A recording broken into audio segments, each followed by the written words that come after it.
if I had a situation where I knew like a certain gang was out to get me or whatever else, I would just cooperate with the police. And I'd be like, nah.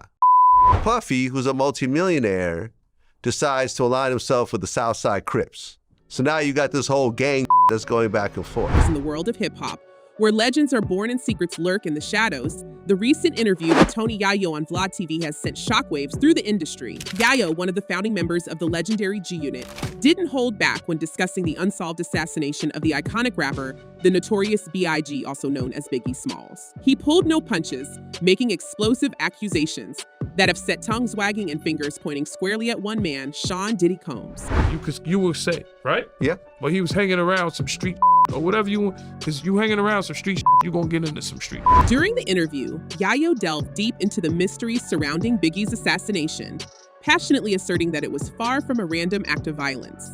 Instead, he painted a picture of a web of intrigue and suspicious circumstances, and all roads seemed to lead to Diddy. Yayo questioned why Puffy, a multimillionaire mogul, chose to align himself with the Southside Crips instead of seeking police security. Why have Biggie even in LA after Shakur died? Had him in parks doing interviews and like, I just wouldn't have had Biggie in LA, Yayo mused, his voice laden with frustration and disbelief. He believed that Biggie's presence in the City of Angels, post Shakur's assassination, was a recipe for disaster waiting to happen. I just feel like it wasn't a random shooting. After Pac got killed, Biggie had no business being in LA. It was the kind of skepticism that left viewers questioning the decisions made in the turbulent days leading up to Biggie's tragic death. Yayo's bold assertions didn't stop there. He raised the point that Biggie's assassination was a result of much more than a simple drive-by shooting.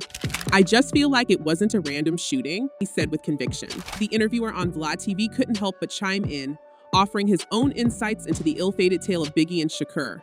He argued that Biggie, a true street guy, should have been surrounded by police or XCI personnel to ensure his safety. He even pointed out that, despite his own street roots, 50 Cent never hesitated to have top-notch security, including Green Berets and military-trained individuals around him. So why they both pondered, did Biggie not receive the same level of protection? Without that. And then us coming up, 50 and everybody, what you made think they get bulletproof trucks for? As we delve deeper into the enigma that was Biggie Smalls, it's essential to remember where it all began. Christopher Wallace, born in Brooklyn, New York in 1972, grew up surrounded by the gritty realities of the Bedford-Stuyvesant neighborhood. His father left when he was just a toddler, leaving his mother, Valletta, to work tirelessly to provide him with a solid education. Despite his turbulent environment, Biggie excelled in school, particularly in English studies, showcasing his undeniable gift for words from a young age. But the allure of street life proved irresistible, and Biggie dropped out of high school at just 17 years old, opting for a fast track to financial success through substance dealing. It was this journey into the criminal underworld that would eventually help him create an authentic rap persona, grounded in the harsh realities of his life. Biggie's early experiences as a substance dealer provided him with a unique perspective that he would later channel into his music. He didn't just glorify the excesses of the street life. He also bared its ugly underbelly in tracks like Everyday Struggle. These were raw, unfiltered reflections of the struggles he faced, both as an artist and as a street-savvy hustler. You take two executives in the business. You take me, you take Puffy. Biggie was hot as a I like Biggie on the microphone. Throughout his career, Biggie remained fiercely committed to his roots, earning respect for his lyrical prowess and unwavering authenticity. He had a knack for storytelling that resonated with listeners from all walks of life, from the mean streets of Brooklyn to the boulevards of Beverly Hills. But it was the infamous East Coast-West Coast hip-hop rivalry that would come to define Biggie's career. As the face of the East Coast alongside Bad Boy Records, he found himself embroiled in a feud with former friend Tupac Shakur and Death Row Records. Representing the West Coast, the two coasts traded lyrical blows, and rumors circulated that Biggie was somehow involved in Shakur's unsolved assassination. Or you put your hand on his kid, his wife, his money, you don't know what, because for every action, there's a what? Reaction. There you go. Yet, in the face of these allegations, Biggie stood firm, vehemently denying any involvement in the tragedy that shook the rap world. His words and actions painted a picture of a man who, despite his rough exterior, had no desire to perpetuate the cycle of violence. But the grim specter of violence would ultimately catch up with Biggie. On that fateful night of March 9, 1997, after leaving a Soul Train Music Awards after party in Los Angeles, His life was abruptly cut short as he sat at a red light. A black car pulled alongside his vehicle, and gunshots rang out. Biggie was struck 4 times, and the world lost one of its brightest stars. The assassination case remains unsolved, shrouded in mystery and conspiracy theories. While Biggie's life was tragically cut short, his influence endures. His posthumous album, Life After Death, released just 16 days after his death, soared to the top of the charts, solidifying his status as an icon in the rap industry. In the wake of Tony Yayo's bombshell interview, the questions surrounding Biggie's assassination have resurfaced with a vengeance. Yayo's allegations against Diddy have added another layer of complexity to the already convoluted narrative. The rap world waits with bated breath for answers to long-standing questions about the tragic demise of the notorious B.I.G.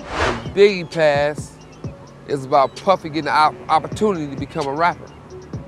Because if Biggie wouldn't have left, Puffy wouldn't have been a rapper. As we dive deeper into the dark and murky waters of the Biggie Smalls assassination mystery, the plot thickens with each revelation. If you thought Tony Yayo's accusations against Sean Diddy Combs were jaw-dropping, buckle up, because we're about to plunge even further down the rabbit hole of speculation and intrigue. Let's start with Gene Deal, Diddy's former bodyguard, who has shattered the conventional narrative of Biggie Smalls' demise like a sledgehammer through glass. In a gripping interview with The Art of Dialogue, Deal pulled no punches as he recounted the fateful night of March 9, 1997, when Biggie's life was cut tragically short. According to Deal, the widely accepted story of a drive-by shooting doesn't hold water. Why? Because he claims to have been there right by Biggie's side as the bullets rained down. Before we left Andre Harrell's house, Puff told me I didn't have to go, Deal revealed, adding, I went because I knew that somebody was going to die that night. Somebody was going to get shot. It was a chilling statement that sent shockwaves through the rap world. Deal went on to reveal that he did everything in his power to prevent tragedy, even though it wasn't his primary responsibility. He recounted the surreal scene where Biggie, after being shot, lay there fighting for his life. I wouldn't put nobody in my shoes because I don't feel like they could handle it. Deal lamented, his words laced with the haunting memories of that night. But Deal's revelations didn't dare. He passionately debunked the notion of a drive-by shooting, expressing deep frustration at the way the story had been twisted and manipulated over the years. It just hurt because they lie too much, man. It'd be a lot of be lies the way they put it together because they listening to these white boys who wasn't even there. As if Deal's account wasn't enough to send shockwaves through the industry, retired lab detective Greg Kading, known for his role in the hip-hop documentary, dropped a bombshell of his own. Kading claimed that Voletta Wallace, Biggie's mother, knows that both P. Diddy and Suge Knight had some responsibility in the assassinations of Shakur and Biggie.